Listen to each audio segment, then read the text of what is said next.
दो इंटरव्यू पिछले 48 घंटे में मैंने देखे जिसमें वो कहते हैं कि साहब मैं तो बायोलॉजिकली नहीं पैदा हुआ, मैं तो सीधा भगवान ने भेजा है। अब अपने आप को कोई भगवान बना ले और महाप्रभु जगन्नाथ से भी अपने आप को ऊपर बना ले तो उसका घमंड तोड़ने का समय आ गया। ये जो वीडियो दिखाना चाह रहे हैं आप लोगों ने वैसे देखा ही होगा। मैं पहले सोचा था कि एक दिन के लिए उड़ीसा आऊं, लेकिन जब मैं ये लगातार देख रहा हूं कि एक के बाद एक उड़िया अस्मिता पर हमला हो रहा है, भारतीय जनता पार्टी द्वारा हमला हो रहा है, तो मैं एक दिन और रुकना चाहता था कि भुवनेश्वर में भी अपने साथियों से मिलूं और इस पर चर्चा करूं। घमंड सब में हो जाता है, कभी कभी अहंकार बढ़ जाता है कभी कभी, लेकिन इतना अहंकार बढ़ते हुए कभी नहीं देखा कि एक मनुष्य अपने आप को भगवान जगन्नाथ से भी ऊपर बना दे। ये पहली बार देखा। ना केवल प्रधानमंत्री पिछले 48 घंटे से चुप हैं, इस पे कोई माफी नहीं मांगी उन्होंने, ना ही प्रधानमंत्री ने संबित पात्रा को डांट लगाई या पार्टी से बाहर निकाला। कल हम सब साथी और प्रदेश अध्यक्ष शरद पटनायक जी, हम लोग सब जगन्नाथपुरी जी के दर्शन करने गए थे। जब बाहर आए तो आपके मीडिया के साथी वहां मिले, तब हमने चुनौती दी, प्रधानमंत्री को 24 घंटे का समय दिया और यह भी कहा कि अगर ये संबित पात्रा कांग्रेस पार्टी में होता तो हम तुरंत उसको बाहर निकाल देते। राहुल गांधी और मल्लिकार्जुन खड़गे साहब बर्दाश्त नहीं करते कि वो 1 घंटे भी इस पार्टी में रहे, लेकिन नरेंद्र मोदी को शायद अच्छा लगा जो संबित पात्रा ने कहा, क्योंकि अब नरेंद्र मोदी खुद इंटरव्यू में कहते हैं कि मैं भगवान हूं। 2 इंटरव्यू पिछले 48 घंटे में मैंने देखे जिसमें वो कहते हैं कि साहब मैं तो बायोलॉजिकली नहीं पैदा हुआ, मैं तो सीधा भगवान ने भेजा है। अब अपने आप को कोई भगवान बना ले और महाप्रभु जगन्नाथ से भी अपने आप को ऊपर बना ले तो उसका घमंड तोड़ने का समय आ गया। और वो घमंड तोड़ने का काम उड़ीसा से ही होना है, ये उनकी किस्मत में लिखा है। मुझे ये समझ में आ गया।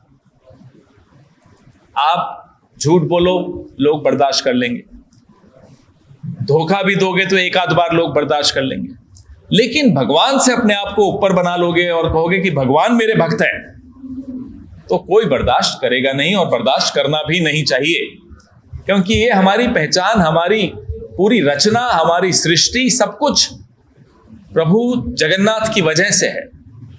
और उनको आपने इस तरह से उनके भक्तों का अपमान किया। हम फिर से मांग दोहराते हैं कि प्रधानमंत्री को खुद पूरे विश्व में महाप्रभु जगन्नाथ के भक्तों से माफी मांगनी चाहिए। हम फिर से अपनी मांग दोहराते हैं कि संबित पात्रा को तुरंत भारतीय जनता पार्टी से बाहर निकालना चाहिए। हम पिछले 3 महीने से 4 महीने से लगातार पूरे देश में घूम रहे हैं। यहां भी मैं दूसरी बार आ रहा हूं इस हॉल में। लगातार लोगों से कुछ बातें सुनाई देती। जब हम लोगों से मिलते हैं, लोगों में गुस्सा है, लोगों में दुख है और चिंता भी है, डर भी है। गुस्सा इस बात का है कि 10 साल से एक आदमी सबको बेवकूफ बना रहा है, सबको मूर्ख बनाने की कोशिश कर रहा है, लोगों को एक दूसरे से लड़ा रहा है, असली सवालों का जवाब नहीं दे रहा। सवाल राहुल गांधी पूछ रहे हैं, सवाल मीडिया के हमारे दोस्त पूछ रहे हैं, सवाल हम सब पूछ रहे हैं, इंडिया अलायंस के बाकी पार्टी के लोग भी पूछ रहे हैं, लेकिन जवाब देना प्रधानमंत्री को, उनको लगता है कि भगवान से ऊपर हैं तो जवाब भी नहीं देंगे, वो जवाब नहीं देते। इसलिए लोगों के मन में गुस्सा है। पूरे देश में आज जो हालत है वो आपसे ज्यादा कोई और नहीं समझता। आप पत्रकार हैं, रोज लोगों से मिलते हैं। हम सब कैसे संघर्ष कर रहे हैं, आप भी संघर्ष कर रहे हैं। अपनी ईएमआई कैसे जोड़ जोड़ के पैसा हम लोग अपनी ईएमआई देते हैं। मध्यम वर्ग की क्या हालत है, किसान की क्या हालत है, बेरोजगार नौजवान की क्या हालत है, आदिवासियों की क्या हालत है, दलितों की क्या हालत है, महिलाओं की क्या हालत है, ये सब के सामने है। बार बार दोहराने का कोई औचित्य इसमें नहीं। लेकिन देश का राजा को थोड़ा दिल होना चाहिए, संवेदनशील होना चाहिए।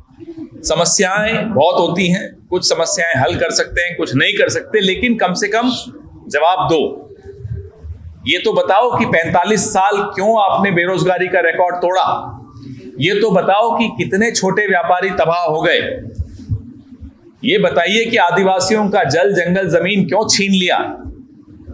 ये बताइए कि दलितों के ऊपर अत्याचार क्यों बढ़ गया। ये बताइए कि 1 घंटे में 4 महिलाओं का बलात्कार क्यों होने लग गया पूरे देश में। ये सब जवाब राजा को देने पड़ते हैं, लेकिन वो नहीं देते। चुनाव एक ऐसा समय है जब आप उनसे ये सवाल पूछ सकते हो और जवाब नहीं मिले तो बटन दबा सकते हो, सजा दे सकते हो। अब सजा देने का समय आ गया। जब भी हम कोई वोट मांगने आपके पास आते हैं, कोई भी पार्टी का आदमी आपके पास वोट मांगने आए, तो उसको अपना कारण बताना चाहिए कि मैं इसलिए आपसे वोट मांग रहा हूं, या मैंने 10 साल में ये काम किया है इसलिए वोट मांग रहा हूं, या हम जो कि विपक्ष में हैं हम कहेंगे सब आने वाले 5 साल हम ये काम करेंगे इसलिए हमें वोट दो। नरेंद्र मोदी कभी नहीं बताएंगे आपको कि 10 साल उन्होंने क्या किया। वो बोलेंगे नेहरू जी ने गलती की इसलिए मुझे वोट दो। अब बताइए, नेहरू जी को हम सबके बीच में से गए हुए 4-5 दशक हो गए, अभी तक नेहरू जी का नाम लिए जा रहे हैं। उड़ीसा की जनता जानती है कांग्रेस पार्टी ने क्या काम किया है जब कांग्रेस पार्टी यहां थी 25 साल पहले। उड़ीसा की जनता जानती है कि कांग्रेस का जब यूपीए की सरकार थी 10 साल, तब कांग्रेस ने उड़ीसा के लिए क्या क्या किया।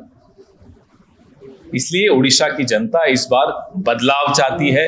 उसने मन बना लिया है कि कांग्रेस को इस बार फिर मौका देना आवश्यक है। पूरे देश में यही मूड है।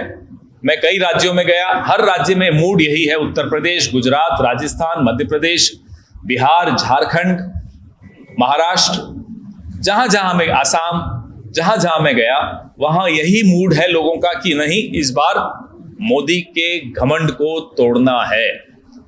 और जब से ये संबित पात्रा ने बोला है उसके बाद तो इतने लोगों के फोन आए, देश से भी और विदेशों से भी, अमेरिका से, ऑस्ट्रेलिया से। लोग वाकई दुखी हैं, लोगों को गुस्सा है कि ऐसे कैसे बोल दिया। तो चुनाव के वक्त भी अगर इतना अहंकार होगा कि माफी भी नहीं मांग सकते प्रधानमंत्री जी, और उनके जो गृह मंत्री हैं अमित शाह, कल उन्होंने ऐसी ऐसी टिप्पणी कर दी जिससे हमें और दुख हुआ।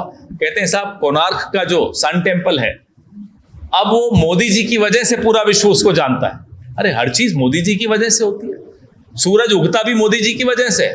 ये तो कमाल की बात हो गई। सन टेम्पल कोणार्क का हम बच्चे थे तब से पढ़ते आ रहे हैं उसके बारे में। जब मैं 8वीं क्लास में था तब मेरे माता पिता मुझे लेकर आए ये सन टेम्पल दिखाने, मोदी जी तब नहीं थे। तो ऐसा घमंड कि उड़ीसा की जो अस्मिता है उस पर आप इतना हमला बोलोगे, ये उड़ीसा की जनता बर्दाश्त नहीं करेगी।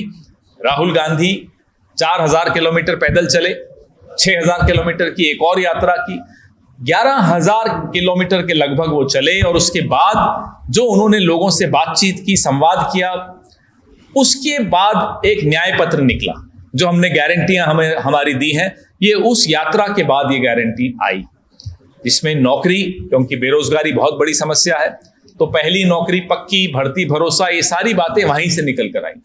30 लाख खाली पद पड़े हैं, वो क्यों नहीं भरे अभी तक? वो कांग्रेस पार्टी 15 अगस्त 2024 से भरना शुरू कर देगी, ये राहुल गांधी की गारंटी है। 5 किलो अनाज 80 करोड़ लोगों को देना पड़ रहा है, वो भी कम पड़ रहा है। खड़गे साहब ने यह आदेश दिया है हम सबको कि जब सरकार बनेगी तो उसको 10 किलो अनाज देना जरूरी है, क्योंकि जो हालत हो गई है हर छोटे मोटे अर्थव्यवस्था की, हर एक के घर की अर्थव्यवस्था बिगड़ी हुई है, तो इसकी जरूरत है।